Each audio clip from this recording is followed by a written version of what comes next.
أعوذ بالله من الشيطان الرجيم بسم الله الرحمن الرحيم. Di antara nikmat yang sering kita nggak sadari itu adalah nikmat Allah menyelamatkan kita dari banyak kerugian. Kalau keuntungan kan kita tahu nih, karena wujud kan. Tapi kalau kerugian, kita seringnya nggak tahu karena tidak berwujud. Kalau berwujud, rugi. Kalau dihindarkan dari kerugian, pasti nggak akan ada wujudnya. Misalnya dihindarkan dari jatuh, berarti kan nggak ada lecetnya ya. Kalau lecet berarti jatuh. Kalau nggak lecet berarti nggak jadi jatuh. Nah ini berarti kan tidak berwujud. Karena nggak berwujud, seringnya kita nggak sadar kalau itu nikmat dari Allah. Tapi kita harus belajar yakin itu sering terjadi dalam hidup kita. Baik itu lecet fisik ataupun lecet hati. Berat. Karena kalau udah kerasa di hati kita kan berarti ada masalah nih. Kadang-kadang Allah menyelamatkan kita dari kekecewaan, dari marah, dari sakit hatinya. Itu kan tidak ada wujudnya karena kita diselamatkan. Tapi yakin bahwa sesungguhnya itu juga nikmat dari Allah. Makanya harus tetap bersyukur walaupun kita kadang gak bisa menghitung nikmat Allah. Karena emang gak mungkin menghitung nikmat Allah. Wa in ta'uddu ni'matallah. Gak mungkin kita bisa menghitung nikmat Allah. Gampangnya misalnya coba aja, ada nggak kita yang bisa ngitung jumlah tetes air hujan ketika turun hujan? Itu baru satu nikmat ya, hujan doang nih. Bisa nggak ngitung berapa tetes air hujan yang jatuh ketika kita lagi musim hujan? Atau sekali hujan aja nih, setengah jam berapa tetes? Nggak ada yang bisa ngitung. Itu aja nggak sanggup, apalagi nikmat-nikmat yang lebih besar. Nah, jadi tetap walaupun kita nggak sadar nikmat Allah apa, tapi kita pakainya bukan cuma dengan logika. Hidup saya kayaknya gini-gini aja logikanya nih. Tapi kalau kita beriman, sebetulnya nggak gini-gini aja. Hidup kita tuh harusnya lebih parah dari ini nih. Hidup kita tuh harusnya banyak masalah. Cuman sebagian besar masalah udah Allah hindarkan. Udah Allah selamatkan kita dari masalah-masalah itu. Cuman dikasih sebagian kecil sebagai pengingat buat kita. Kadang-kadang kalau nggak dikasih masalah sama sekali, kita suka jauh dari Allah. Karena Allah kangen. Di antara hadis kangennya Allah kepada kita tuh, Allah kalau kangen kepada hambanya, dikasih ujian. Hamba yang kayak gimana? Hamba yang kalau nggak dikasih ujian, nggak deket sama Allah. Sehingga kalau Allah kangen sama kita, yang nggak deket sama Allah nih, suka lupa sama Allah, Allah kasih kita ujian. Tapi ujian yang dikasih juga ujian yang insya Allah masih ketahan sama kita.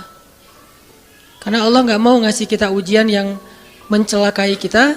Kalau itu terjadi namanya bukan ujian, tapi namanya azab. Dan insya Allah orang beriman gak dapat itu. Yang dapat kayak gitu tuh kelasnya udah kelas Firaun, Haman, Korun, Namrud ya. Abu Jahal, Abu Lahab itu kayak gitu tuh. Tapi kalau kelas orang muslim yang udah beriman cuman gak soleh-soleh amat, insya Allah yang dikasih bukan azab, yang dikasih adalah ujian. Kenapa? Allah kangen dengerin curhat kita di sepertiga malam. Allah kangen ngeliatin kita menangis dan manja kepada Allah. Allah kangen kita bangun tengah malam atau sepertiga malam berdoa kepada Allah. Allah kangen kita berdiri dan sujud dengan waktu yang lama. Kadang-kadang sujudnya setengah jam, saking lagi berserah diri kepada Allah. Allah kangen, makanya dikasih ujian dikit. Tapi ujian yang dikasih ke kita tuh sedikit dibandingkan yang Allah hindarkan dari kita. Tapi mana buktinya dihindarkan? Kalau ada buktinya namanya gak dihindarkan. Kalau sudah wujud namanya kena. Kalau gak kena pasti gak ada wujudnya. Terus gimana kita tahu? Kita mungkin gak tahu, tapi kita bisa meyakininya, iman. Makanya yang dipakai bukan hanya logika, tapi juga iman.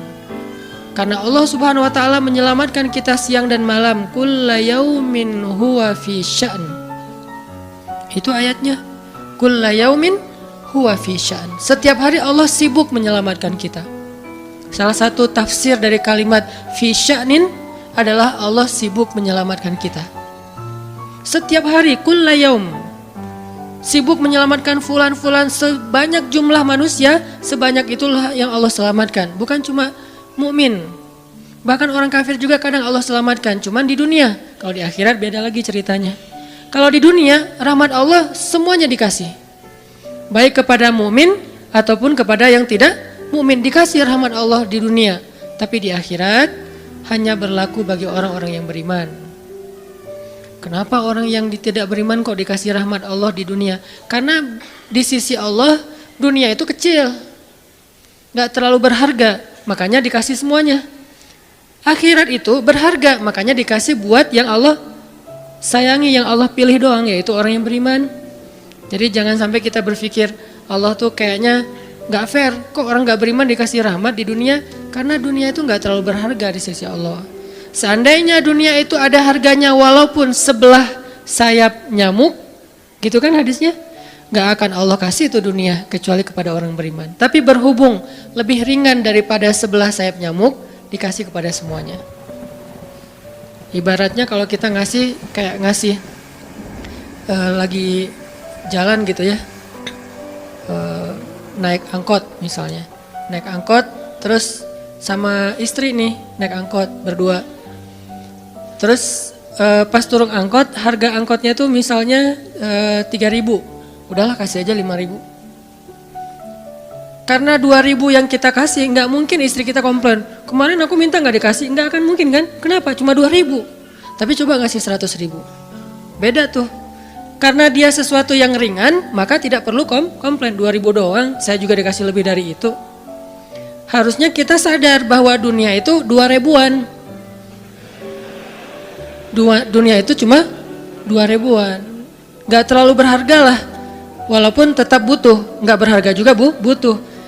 Sehingga ketika ada orang yang tidak beriman dikasih 2.000-an kayak gini, kita yang beriman jangan sirik. Mending saya gak beriman kalau kayak gitu. Ternyata gak beriman juga dapat tuh banyak. Gak banyak, cuma 2.000-an. Dan kita mah dikasih lebih banyak dari itu, cuman yang dilihat 2.000-nya, bukan yang ratusan ribunya. Ini artinya teman-teman, yuk kita tetap belajar bersyukur kepada Allah. Walaupun kita gak sadar nikmat Allah itu apa. Kita gak bisa ngitung dengan logika kita. La tuhsuha, gak mungkin bisa dihitung dengan logika. Tapi kita masih punya logika iman. Yang kita yakin, kulla yaumin huwa fi sya'n. Setiap hari itu Allah ngasih nikmat buat kita. Setiap hari itu Allah menyelamatkan kita dari banyak masalah. Setiap hari. Bukan pernah tuh dulu gua nyelamatin lo, enggak. Setiap hari diselamatin. Kita ada orang yang kadang-kadang nyelamatin kita dari satu musibah, itu kan berjasa dan kita kayak ngingat seumur hidup kan ya. Dianggap kayak orang yang paling berjasa dalam hidup kita. Dulu hampir putus gara-gara dia nggak jadi putus gitu, nyambung lagi dalam bentuk yang halal misalkan ya. Berarti kan dia paling berjasa nih. Kalau nggak gara-gara dia nih, udah putus tuh. Kalau nggak gara-gara dia udah cerai nih. Alhamdulillah gara-gara si fulan, gara-gara ustadz itu, gara-gara teman saya, gara-gara orang tua, kita yang tadinya hampir bercerai, nggak jadi bercerai kan dia berarti berjasa banget dalam hidup kita, menyelamatkan rumah tangga. Allah menyelamatkan kita dari yang kayak gitu-gituan tuh kulla yaum, setiap hari. Kalau yang belum menikah, setiap hari Allah menyelamatkan kita dari zina. Apalagi kita hidup di zaman fitnah. Apalagi kita hidup di kota besar kayak di Bandung, yang fitnahnya mungkin lebih besar daripada di desa. Dengan mudah kita bisa terjerumus ke dalam dunia-dunia yang kayak gituan. Mudah banget. Tapi setiap hari diselamatin, besok diselamatin lagi, lusa diselamatin. Walaupun seringkali Allah pengen nyelamatin kita, kitanya aja yang kekeh gak mau diselamatin. Udah jatuh, Allah selamatkan dari apa? Dari makin terpuruk. Kadang-kadang kan jatuh ketiban tangga nih. Jatuh doang gak ketiban tangga. Allah selamatkan. Kalau nggak diselamatkan 100%, minimal diselamatkan sebagiannya supaya kita nggak benar-benar hancur. Itu sering. Yang pernah merasakan masa-masa kelam di masa lalunya, harusnya kan ketika kita dulu kayak gitu kita mungkin udah mati kali ya. Yang sering tawuran misalnya, yang sering tarung di jalan, alasannya alasan sepele gitu. Kayak kemarin saya pas ke Jakarta ada acara di daerah Bintaro tuh, lagi jalan ada tawuran pelajar, pada bawa golok, bawa samurai, bawa celurit segala macam. Kita agak-agak kaget karena kita platnya plat D gitu kan. Agak bahaya nih di Jakarta soalnya. Langsung kita gimana nih plat D, masa mau ditutup pakai tangan, gak mungkin kan ya mobil. Akhirnya la haula aja. Coba bayangin, mungkin sebagian kita pernah ngalamin masa kayak gitu dan mungkin lebih parah. Yang kayak gitu-gitu mah udah jadi kayak sarapan lah. Kalau nggak makan siang, kayak gitu-gitu udah sering. Kenapa masih bisa selamat dan sekarang bisa duduk di masjid? Kalau bukan karena Allah menyelamatkan kita. Jadi kalau ada yang cerita ke saya tuh tentang pengalaman masa lalunya yang luar biasa kelam, saya tuh selalu bukan takjub ke dianya, takjub ke Allahnya. Bukan takjub karena dia bisa berhijrah, takjub karena Allah masih menyelamatkan dia dan menghijrahkan dia. Sehingga ketika dengar cerita kayak gitu, yang kita ucapkan adalah Masya Allah, Alhamdulillah. Bukan, wah hebat lo ya, dulu pernah bunuh orang, pernah ini, pernah, semua dosa pernah gue lakuin dah. Itu gak perlu bangga, karena kalau dia gak diselamatin Allah, dulu udah celaka dengan dosa-dosa itu. Tapi karena Allah selamatkan, akhirnya dia diberi kesempatan. Bikin dosa dibiarin sama Allah. Bikin dosa dibiarin, bukan dibiarin berbuat dosa, dibiarin supaya dia kembali kepada Allah, dikasih kesempatan. Dan itu gak sehari, bertahun-tahun kan kita kayak gitu. Masih aja Allah biarin, masih Allah kasih kesempatan. Ini artinya teman-teman, benar, kulla yaumin huwa fi sya'an. Setiap hari itu Allah selalu jagain kita. Setiap hari itu Allah selalu nyelamatin kita dari banyak masalah. Kalau yang udah nikah, mungkin di hari-hari pertama atau tahun-tahun pertama nih pengalaman pernikahan ya. Ya nggak apa-apa deh.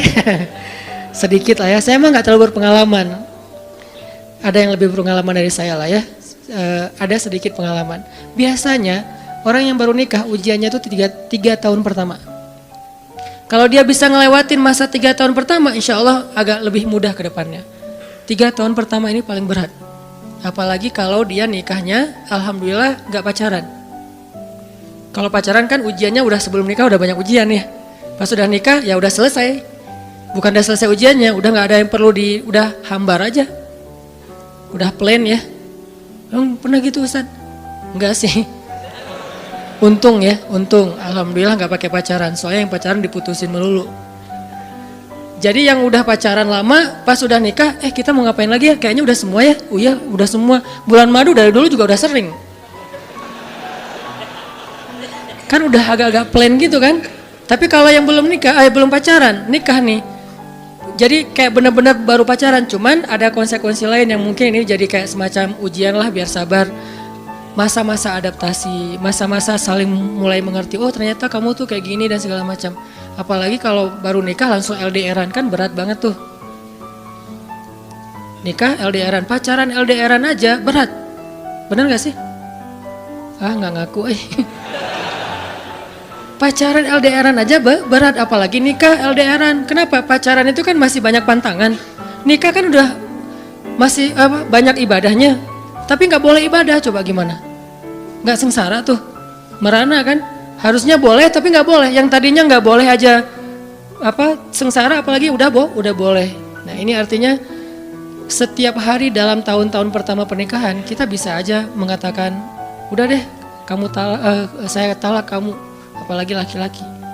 Kalau nggak sabar dikit keluar kata-kata talak. Kalau udah keluar nggak bisa ditarik lagi tuh. Karena kalimat itu walaupun guyon tetap kena kan. Guyon aja kena, apalagi serius. Enggak usah, saya waktu itu lagi dikuasai amarah. Emang ada yang cerai dalam keadaan nyaman? Kita talak yuk, gitu. Nggak ada kan? Yang namanya cerai pasti marah tuh. Jadi nggak ada istilah gara-gara marah terus talaknya nggak berlaku, nggak. Maksud marah yang nggak berlaku talak itu kalau sampai hilang akal. Tapi rata-rata kita masih berakal sih walaupun marah juga. Karena ada orang yang marah tuh kemudian dia jadi kayak orang yang gila gitu gara-gara marahnya itu hilang akal. Tapi kalau masih berakal, masih mukallaf, masih bisa berpikir, ya namanya cerai nggak ada yang nggak marah. Yang namanya cerai pasti marah. Say, apa? Aku talak kamu. Gak ada, udah talak manggilnya say. Udah gitu pakai emoticon yang love gitu. Tapi talak kan agak-agak klise ya. Gak ada, pasti emoticonnya tuh berderai-derai atau hatinya terbelah kan gitu kan ya. Lagi rame soalnya tuh yang kayak gitu-gitu. Ini artinya bahwa yang namanya talak gak ada nyamannya. Pasti lagi marah dan tetap berlaku teman-teman. Kalau nggak Allah membimbing lisan kita, mungkin hari kedua udah talak tuh. Kalau Allah nggak membimbing hati kita, mungkin bulan pertama udah talak. Berarti kulla yaumin huwa fi sya'an. Sebetulnya kalau dengan logika iman, harusnya kita yakin setiap hari itu Allah pasti nyelamatin kita setiap hari. Cuman karena udah diselamatin jadi nggak ketahuan.